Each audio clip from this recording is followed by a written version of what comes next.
लोग सामने आके बैठो ताकि एक एक वचन आपकी समझ में आ जाए। जब कभी ऐसे अवसर हमें आपको अपने मानव जीवन में मिला करें तो सच्चे सदगुरु का मिला और परमात्मा की प्राप्ति ही अवलंब करते हैं क्यों बैठ गए दोनों चीजें शुद्धधारा और लक्ष्मी काफी बदरोल शुद्धधारा और लक्ष्मी काफी बेरोल, लेकिन संत मिलन हरि कथा गोस्वामी दुर्लभ ये चीजें संसार में दुर्लभ, लेकिन कलयुग के जीवों को सुलभ होगी बिना किसी युक्ति के, बैठे बिना किसी साधना के, बिना किसी तपस्या, और आपको मिल गए बिना बुलाए आए। आपको बुलाना भी नहीं जानते हो, उन महापुरुषों को कैसे बुलाएंगे? बिना बुलाए आए और बिना मांगे ये मोलक धर्म नाम धर्म जो जीवात्माओं को घर पहुंचाने वाला है, ये बिना मांगे आपको दे दिया। इससे बड़ा सौभाग्य जीव का क्या, लेकिन फिर भी तो आप नहीं पहचान पाए। इसलिए इतनी बड़ी दया कृपा मेहरबानी जीवों पर की, उसी को आप नहीं पहचान। यही तो जीवों का दुर्भाग्य है कि सब कुछ मिलने के बाद भी वो अपने आप को गुरु में मिला नहीं पाया, गुरु को पहचान नहीं पाया, गुरु को अपना बना नहीं पाया। शायद किसी के बारे में कोई जानता, ये पूर्ण पाबंदी थी उस समर्थ मालिक की है, इसने जीवात्माओं के हित के लिए ये नाम धन का खजाना तैयार किया, तो लुटाया नहीं। कि मेरे इस दिन को लुटा देना छिपा के मत, झंडा काट देती ना काल के देने के लिए नहीं, लुटाने के लिए। और बदले में कुछ लेना नहीं, तो सृष्टि में किसी ने नहीं किया वो काम करने का आदेश, और वो काम किया गया। लेकिन ये बेचारा इतना दुर्भाग्यशाली है कि अपने हित को, अपने लाभ को, अपने कल्याण को समझे। यही तो दुर्भाग्य की बात है। तो आज ये ऐसे समर्थ मानी की धाम जाने की पुण्यतिथि है, जो आज रात 12:00 पर लागू, और उससे आपको उनकी दया पाने के लिए कोई खास आपको मेहनत नहीं करनी है। कुल संग जागरण का फल भारी, उनके साथ जागने का फल, एक रात्रि जागने का फल पूरे जीवन को लाभ दे देता है। लोगों ने कितना जागरण किया, नहीं मिला। जब तक जगाने वाला नहीं मिलेगा, तुम अपने मनोरंजन उपाय से कुछ करोगे तो तुम्हारे हित में नहीं होगा। जागरण का मतलब जो जागा हुआ महापुरुष आया,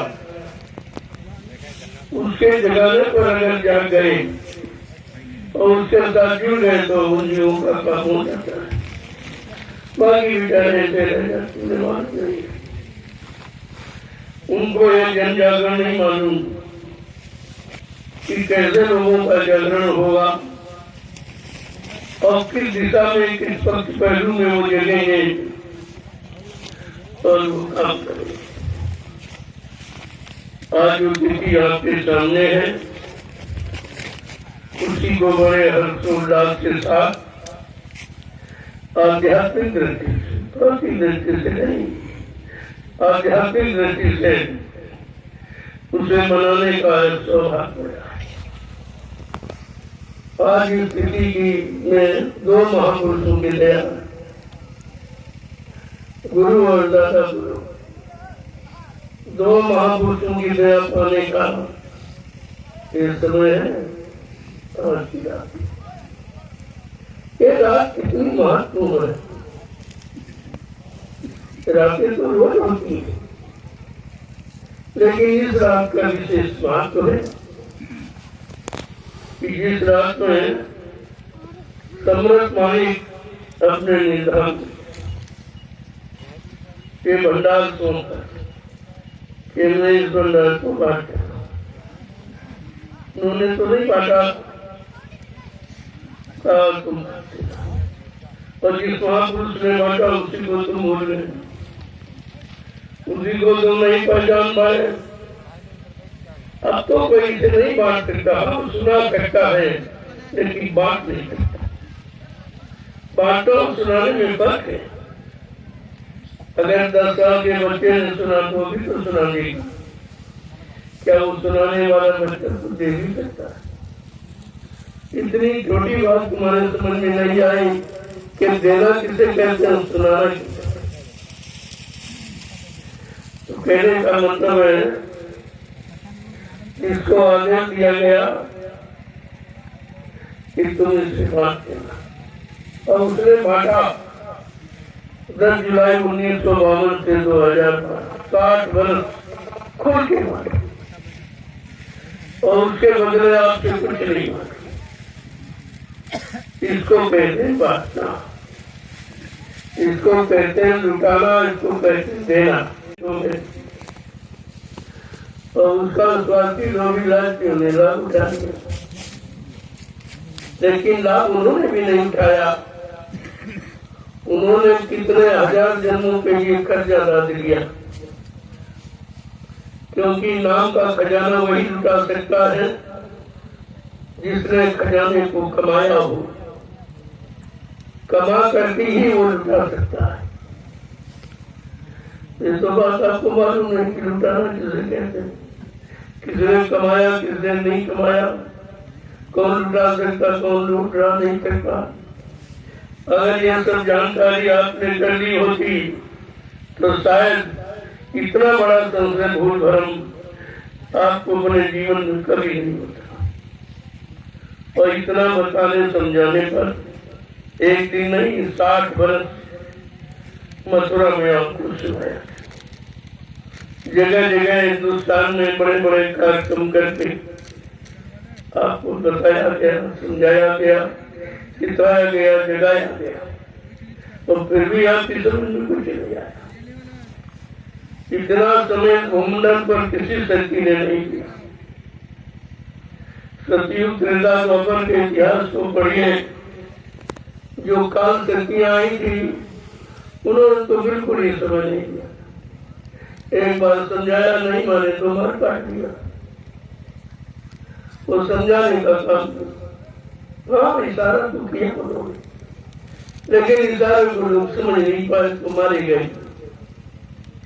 और आज उससे बचाने के लिए आपको 60 वर्ष सम्राट मालिक ने आपको सुनाया, समझाया, सिखाया, जगाया और कराया, और फिर भी आपकी समझ में कुछ नहीं आया। इससे बड़ा तुम्हारे जीवन का दुर्भाग्य क्या हो सकता। आज ये पुण्य पावन तिथि है तो शायद कोई जानता, क्योंकि उस महापुरुष ने अपनी कोई पहचान नहीं की, अपना कोई प्रचार नहीं करा, अपनी कोई किताब नहीं लिखी, लेकिन कुछ इशारा किया। और जब लोगों ने प्रार्थना की तब कहा ठीक है, मेरे इस खजाने को तुम छिपा के मत रखना, बांट देना, सुना देना नहीं बांट देना। बांटने में कोई पैसा नहीं दिया जाता, कोई सामान नहीं दिया जाता। खैरात के रूप में यानी मुफ्त निःशुल्क। अगर इन शब्दों को भी आपने समझा होता तो शायद अपने मानव जीवन में इतना बड़ा धोखा आपको नहीं होता। तो इस तिथि का महत्व, ये तिथि गुरु के महत्व को बताती है कि हमारे इस भारत भूमि पर प्राचीन काल से गुरु का एक विशेष स्थान रहा है और काल सबको गुरु की जरूरत है। बिना गुरु के आप यहाँ कुछ नहीं कर सकते। गुरु माने ज्ञान होता है, गुरु माने शरीर नहीं होता, जाति पाति नहीं होती है, मजहब धर्म नहीं होता है, कोई पढ़ाई लिखाई नहीं। गुरु माने ज्ञान। कौन सा ज्ञान? आत्मज्ञान, आत्मा की जानकारी जिसके पास वो आत्मिक गुरु कहलाता है। और शरीर इंद्रियों की जानकारी वो शरीर गुरु होता है। इसलिए उन्होंने समझाकर ये कहा, अरे मानो तेरे जीवन को संभालने सुधारने के लिए तेरे साथ कितने गुरु जोड़े गए हैं। प्रथम गुरु पिता और माता जो है रक्त बीज के दाता, दूसरे वही गुरु वही वो दाई। लेकिन कितनी बड़ी बात, दूसरा गुरु वही वो दाई। गंदगी से आपको तीसरा गुरु नाम जो लहरा, ले नाम जो गाँव पुकारा। चौथा गुरु जो शिक्षा दीना, तन संसारी मारक कीना। पांचवा गुरु जो दीक्षा दीना, राम नाम का सुमरन पीना। छठवां गुरु भरम सत्कारा, ओमकार से नाता जोड़ा। लेकिन सतवां सदगुर और शब्द रखाया, और जहाँ का जीव कहाँ पहुँचाया। ये सदगुरु का काम है, वो केवल कलयुग में है, किसी युग में नहीं है। इसीलिए बेचारे ऋषि मुनि हजारों वर्ष तपस्या करते रहे, लेकिन मालिक जीवात्मा नहीं जगी, क्योंकि जीवात्मा जगाने का अधिकार केवल संत सदगुरु को है, किसी को नहीं। और वो अभी कलयुग में आए, वो युगों में आए ही नहीं थे। तो कलयुग का युग कितना बड़ा भाग्यशाली है कि जिनको सदगुरु मिला है, जिनको वो अपमान बढ़ाई क्या जाने। सदगुरु प्यार मिला जिनको, वो अपमान बढ़ाई क्या जाने। जिनको सदगुरु का प्यार मिल गया, उनको किसी चीज की कोई आवश्यकता नहीं है, क्योंकि बाकी प्रेम प्यार में धोखा है, उनमें आसक्ति है, उनमें भोग है, उनमें गंदगी है, उनमें स्वार्थ और लालच है। लेकिन सदगुरु के प्यार में बिल्कुल एक निर्मल है। कहा वो जिनको मिल गया वो धन्य हो गया, उसको फिर कुछ करने की जरूरत ही नहीं। इसलिए ऐसे समर्थ मालिक जिनको मिल गए, उनको भी जीवन में किसी चीज की कोई आवश्यकता नहीं। ये राजपाट धंधों में कुछ वो तिनके के समान से छोड़ देता है। काय तो गंदगी है जो फंसाने वाली है, सदगुरु का प्यार निकालने वाला है, घर ले जाने वाला, घर पहुंचाने वाला है। इसमें महापुरुषों के दो वचन इस पुण्य पावन तिथि पर सुन लीजिए, जो शायद आपने कभी नहीं सुना। तो मथुरा दरबार में और कहीं और इस समय तो भी खत्म हुआ, भी कुछ नहीं। अब तो आपको ये बड़ा दुर्लभ है, सत्संगत दुर्लभ संसारा, निमिष दंड भरे कई मारा। अगर क्षणमात्र का दर्शन मिल जाए तो कहा उससे मुकाबले दुनिया में कुछ। लेकिन वो सत्संग जो सत्य से मिलाने वाला, सच्चिदानंद दिलाने वाला, जिस जीवात्माओं को सत्य सचखंड पहुंचाने वाला। तो हम सब जीवों को और तो कुछ नहीं कर सकते, इतने गंदे हैं, इतनी गंदगी भोगों की भरी है, इतने जन्म लिए आपने भोगों से कुछ नहीं किया,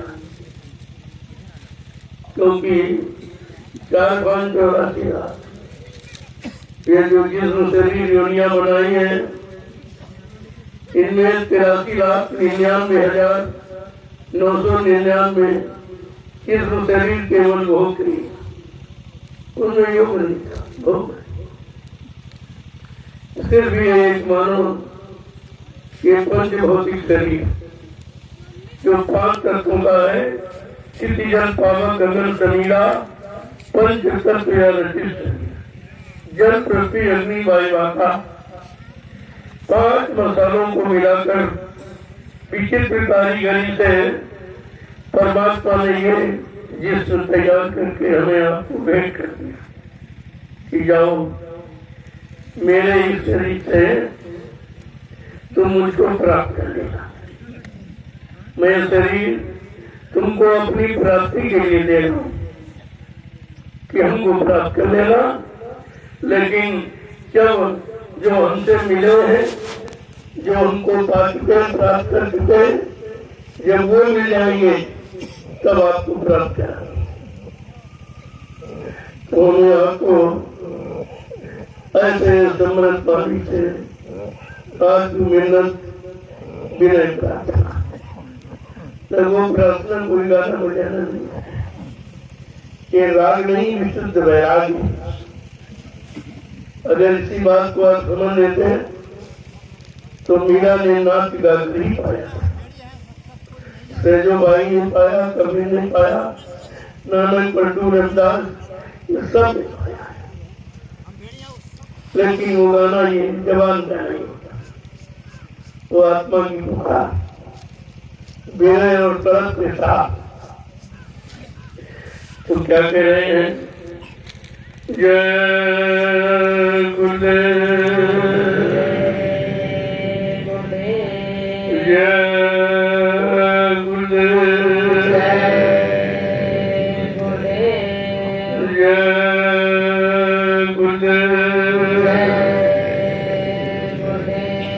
जय गुरुदेव नाम किसका,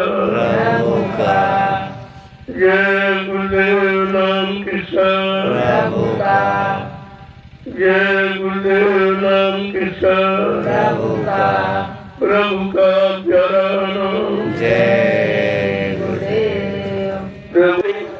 सत्संग याद रखना आपके बस की बात नहीं, तो इसलिए कलयुग के जीवों के लिए समृद्ध मालिक ने अति दया कृपा मेहरबानी करके इतना सरल रास्ता ये परमात्मा की संनाम सेवा, और ये भी तुम्हारे से नहीं कमाया जा रहा, सरल कर दिया, वो भी कमाया नहीं जा रहा। कितने प्रेमी अभी ऐसे जिन्होंने दिलिया मिट्टी नहीं डाली, इनका क्या होगा? इनको कितने जन्म लग जाएंगे? कठिन तो इनके बस का है नहीं, और सरल में इनको शर्म लगती है, और जिसने परमात्मी कार्य में की शर्म उसके टूटे कर्म, इन्होंने अपने कर्मों में आग लगा दी। अब क्या? इसलिए कितना सरल रास्ता। अगर हम प्लेन जमीन खरीदे होते तो आपकी सेवा नहीं मिलती, इसलिए जंगल खरीदा कि आपको सेवा मिल जाए, ज्यादा मिल जाए, बैठने की ज्यादा जगह बन जाए, रहने की जगह, खाने पीने की जगह, मतलब यानी तरह तरह की सुविधा आपको हो जाए। इसलिए सेवा भी हो रही और आपकी व्यवस्था भी बन रही, दोनों चीजें एक साथ चल रही। अभी लोग इन पर विचार नहीं कर पा रहे क्या खेल हो रहा है, एक कैसा खेल है और बड़ा आश्चर्यजनक है। कोई कभी नहीं सोचता था कि जहां बैठे हो इस बियाबान जंगल में आप कभी बैठोगे, आप कभी सत्संग सुनोगे। आपका परमार्थी जीवन बनेगा। परमार्थी सेवा करके अनंत जन्मों के पाप कर्मों की अदायगी करा लोगे। ये कोई नहीं सोचता ही नहीं था, लेकिन हो सब रहा और आपसे कराया भी जा रहा। आप करने की इच्छुक नहीं थे, कराया जा रहा। आप जानते नहीं थे, कराया भी जा रहा सब कुछ। और आपके लिए एक आश्चर्यजनक कार्य तो ये किया गया, अभी 15 दिन पहले इसमें फसल खरीदी। कोई नहीं प्रेमी जानता था कि फसल खत्म करा दी जाए।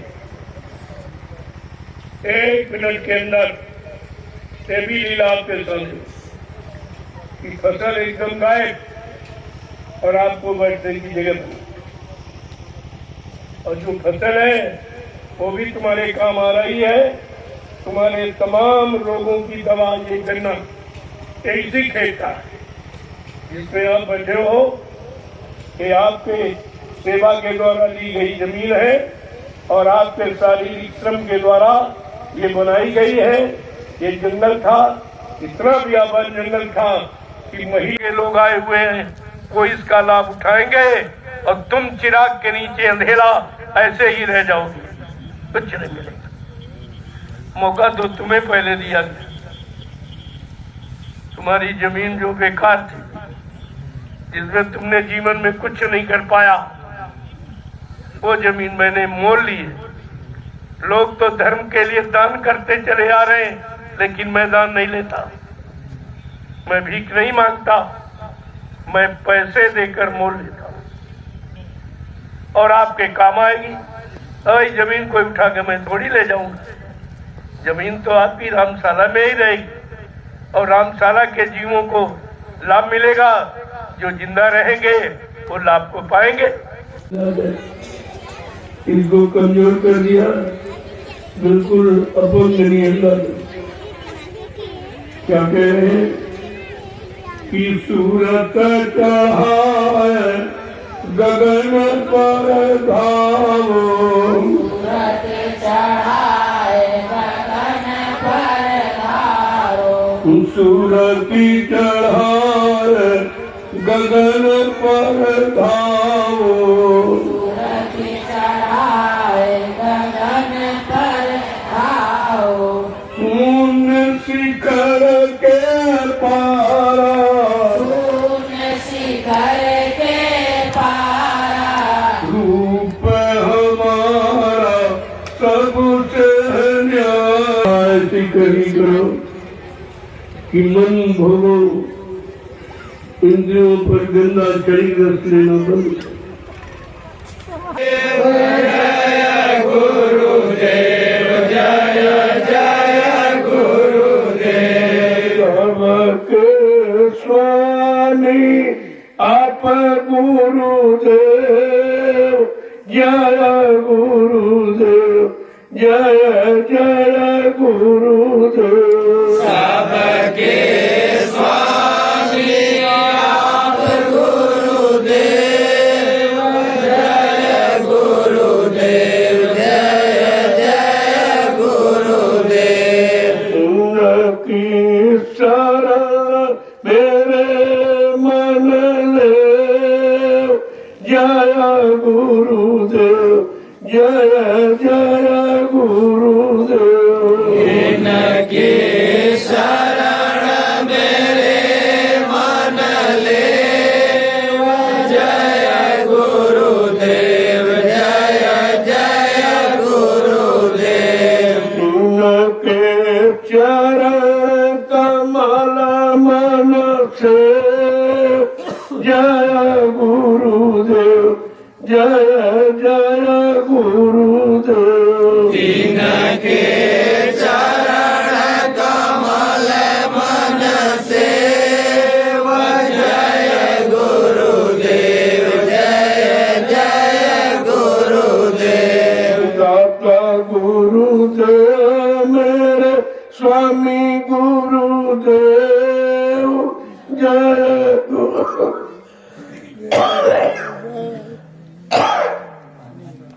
जय गुरु, जय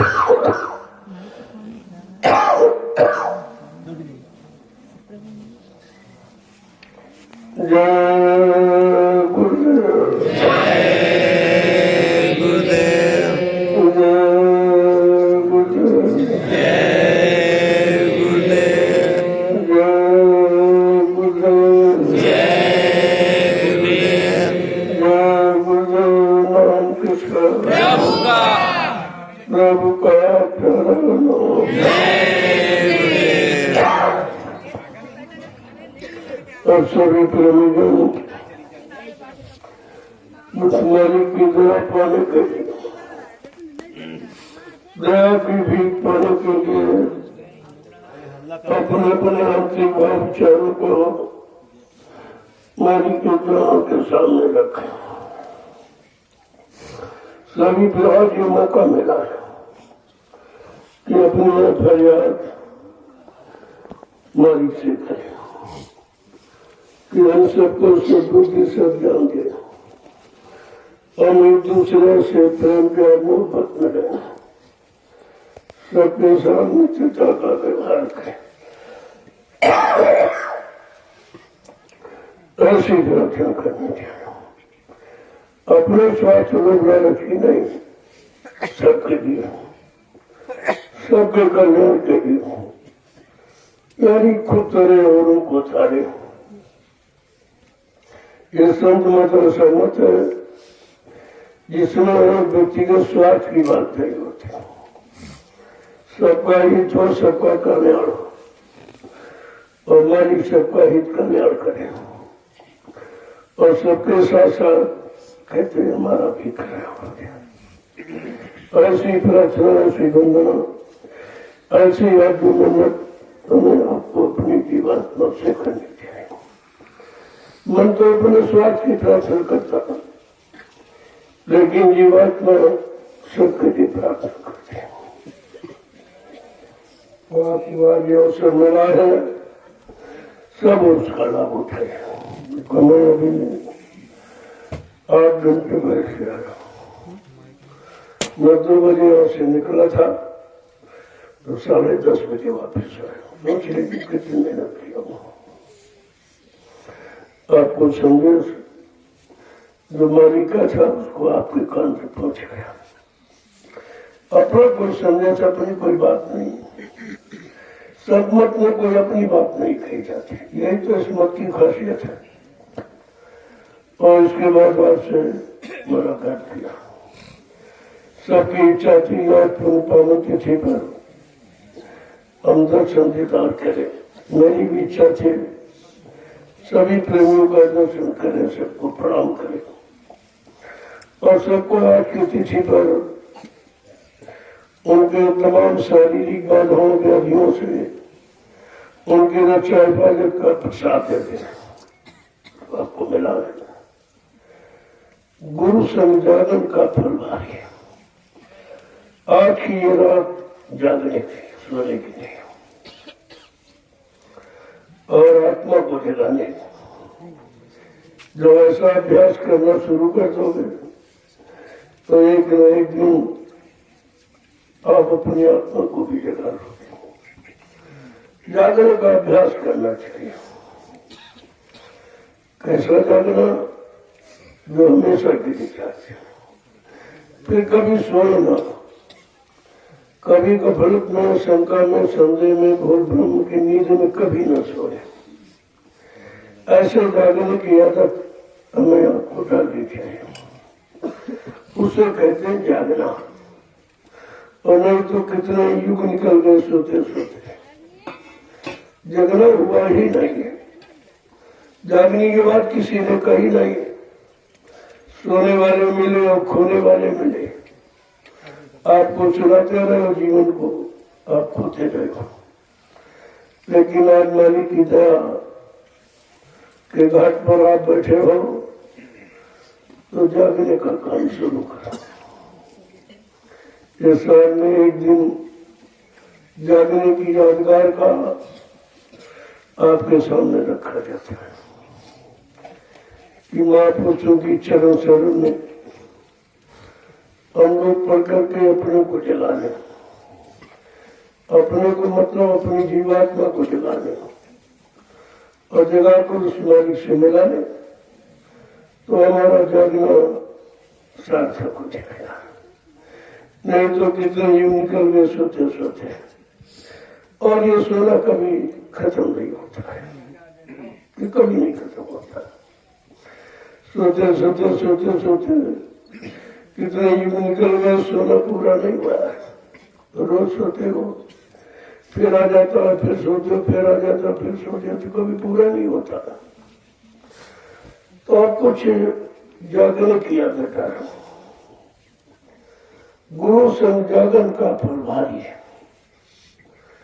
जिसने अपने आप को जगा दिया, ऐसे गुरु के शब्दों को पकड़कर हमें आपको नित्य जगने का अभ्यास करना चाहिए, तब तो ठीक है।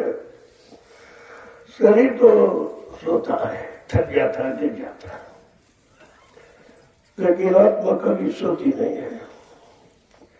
और आत्मा का सोना और महापुरुषों का सोना अगर समझ में आ जाए तो फिर तुम अपने आप पर वही चीज लागू कर लोगे। लेकिन तो उनकी बगैर दया की, बगैर कृपा मेहरबानी के ये सोना न खत्म होगा और न जागना आपका प्रारंभ होगा। तो आज प्रेमियों, अपने अपने गुनाहों की माफी मालिक के चरणों में वो प्रार्थना शब्दों के माध्यम से फरियाद करेंगे। धीरे धीरे ऐसी आदत बन जाएगी तो तुम निरंतर फरियाद करना सीख जाओगे। जय गुरुदेव,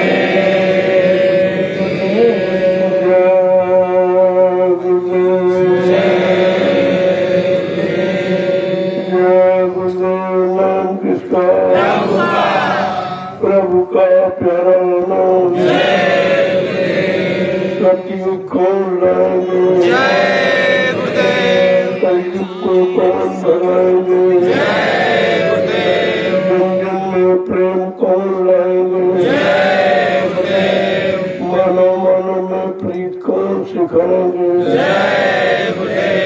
इन वचनों को याद रखिए, ये इस्लाम की महिमा का प्रभाव है।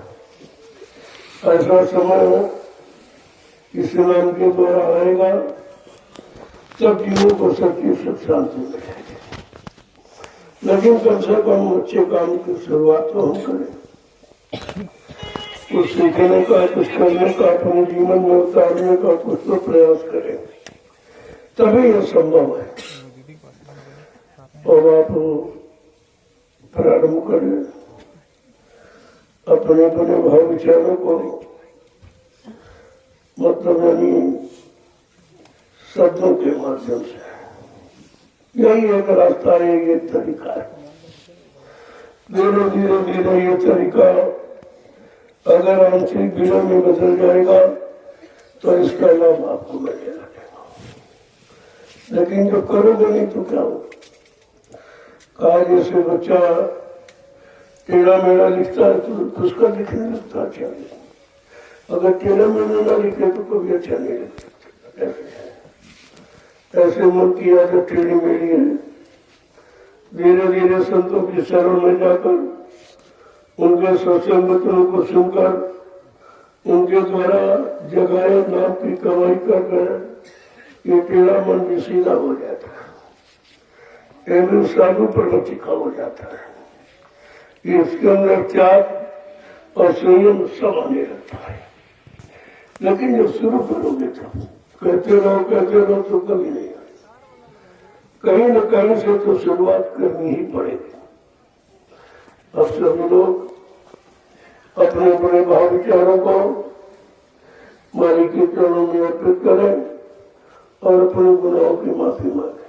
जो कुछ हुआ है उसको माफ कर दें और ऐसी सद्बुद्धि सब ज्ञान हम सबको दें कि हम पुनः कोई गुनाह न करें, कोई पाप न करें।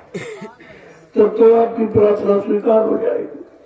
और रोज गलती रोज प्रार्थना, रोज गलती रोज प्रार्थना, दूसरा कोई मतलब नहीं है। ऐसे भी कभी क्षमा भी नहीं मिलती। जय गुरुदेव। अब आप शुरुआत करिए। ये प्रार्थना का सिलसिला चलता रहेगा अनवरत। जब आपसे कहा जाए तब इसको विराम देंगे।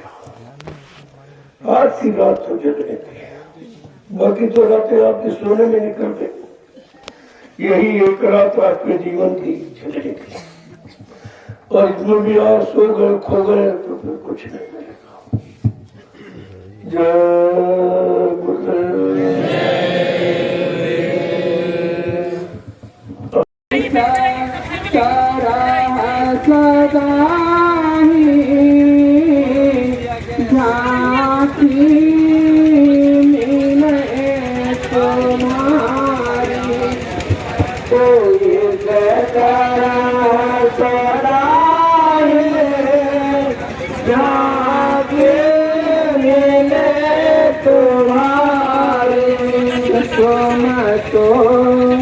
अनंत आदि घट घट के कान राखी।